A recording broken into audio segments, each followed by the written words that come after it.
Reliance industry 3.7 lakh crore का कर्ज आखिर किसका पैसा है? 3,70,000 करोड़ रुपए। ये सिर्फ एक संख्या नहीं है, ये भारत के कई छोटे राज्यों के बजट से भी ज्यादा है। ये कर्ज है भारत की सबसे बड़ी कंपनी पर, रिलायंस इंडस्ट्रीज।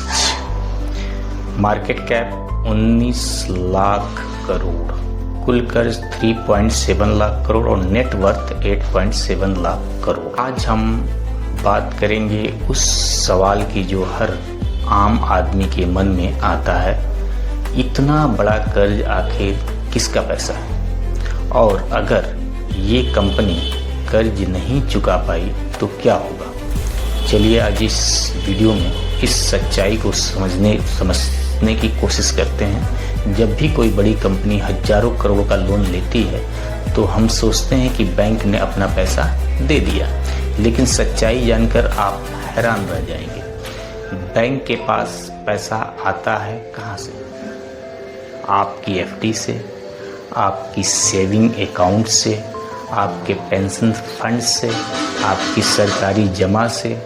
यानी सीधी भाषा में कहें तो बैंक का पैसा जनता का पैसा है, और यही जनता का पैसा बैंक बड़े बड़े कॉर्पोरेट के लोन के रूप में देता है।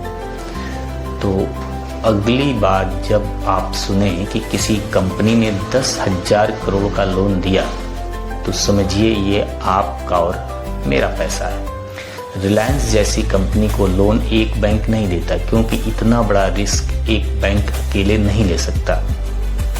इसे कहते हैं सिंडिकेट लोन, यानी कई बैंक मिलकर एक कंपनी को लोन देते हैं। जैसे एसबीआई हो, आईसीआईसीआई हो, एचडीएफसी हो, या विदेशी बैंक एचएसबीसी हो, जेपी मॉर्गन हो, सब मिलकर हजारों करोड़ का कर्ज देते हैं।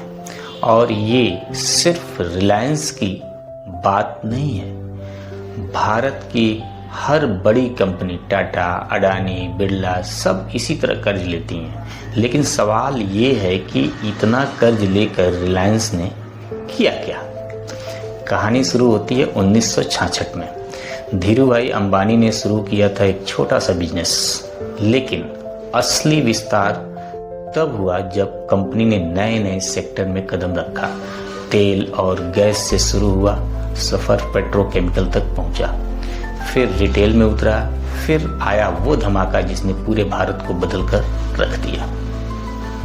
सितंबर 2016 जियो लॉन्च हुआ और भारत में डेटा क्रांति आ गई। जियो सिर्फ एक मोबाइल कंपनी नहीं थी, ये एक महायोजना थी। देश भर में बिछाए गए लाखों किलोमीटर फाइबर ऑप्टिकल केबल, हजारों नए मोबाइल टावर, विशाल डेटा सेंटर, अत्याधुनिक डिजिटल प्लेटफॉर्म, इस सब के लिए चाहिए था पैसा, और वो पैसा आया कर्ज से। 2016 से 2020 के बीच जियो ने लगभग 2.5 लाख करोड़ रुपए का निवेश किया। ये दुनिया का सबसे बड़े टेलीकॉम प्रोजेक्ट में से एक था। और आज जियो सिर्फ टेलीकॉम नहीं है, ये एक पूरा डिजिटल इकोसिस्टम है। बात कर लेते हैं उस सवाल की जिससे अक्सर लोग बचते हैं। 2014 में देश में नई सरकार बनी, नरेंद्र मोदी की सरकार। डिजिटल इंडिया का सपना देखा गया, इंटरनेट को सस्ता किया गया, डेटा क्रांति लाई गई। लेकिन सवाल उठता है, क्या सिस्टम ने बड़े कॉर्पोरेट को ज्यादा सुविधा दी? कॉर्पोरेट का राज, बड़े उद्योगपतियों को मिल रही छूट, सरकार और उद्योगपति करीबी रिश्ता, ये सवाल सिर्फ रिलायंस के लिए नहीं है, ये सवाल है पूरे सिस्टम के लिए। क्या बड़े कॉर्पोरेट को सच में आसानी मिलती है? अब इस कहानी को दूसरे एंगल से देखते हैं। रमेश जी की छोटी सी दुकान है, उन्हें 2 लाख रुपए के लोन की जरूरत है। वो महीनों से बैंक के चक्कर लगा रहे हैं। कागज चाहिए, गारंटी चाहिए, जमीन चाहिए, किताबें दिखाओ, आईटीआर दिखाओ, गारंटर लाओ, और दूसरी तरफ बड़े कॉर्पोरेट को हजारों करोड़ का लोन फोन पर ही मंजूर हो जाता है। यहीं से सबसे बड़ा सवाल उठता है, क्या सिस्टम बड़े और छोटे के लिए अलग अलग है। अब एक काल्पनिक स्थिति सोचिए, डरावनी स्थिति। अगर रिलायंस जैसी बड़ी कंपनी कर्ज नहीं चुका पाई तो क्या होगा? पहला झटका लगेगा बैंकों को, 3.7 लाख करोड़ रुपए का NPA यानी बैड लोन। दूसरा झटका लगेगा शेयर बाजार को। रिलायंस सेंसेक्स और निफ्टी की सबसे बड़ी कंपनियों में से एक है। अगर ये गिरी तो पूरा बाजार गिरेगा। तीसरा झटका लगेगा रोजगार को। रिलायंस में सीधे 3 लाख से ज्यादा लोग काम करते हैं और अप्रत्यक्ष रूप से लाखों लोग जुड़े हुए हैं। और फिर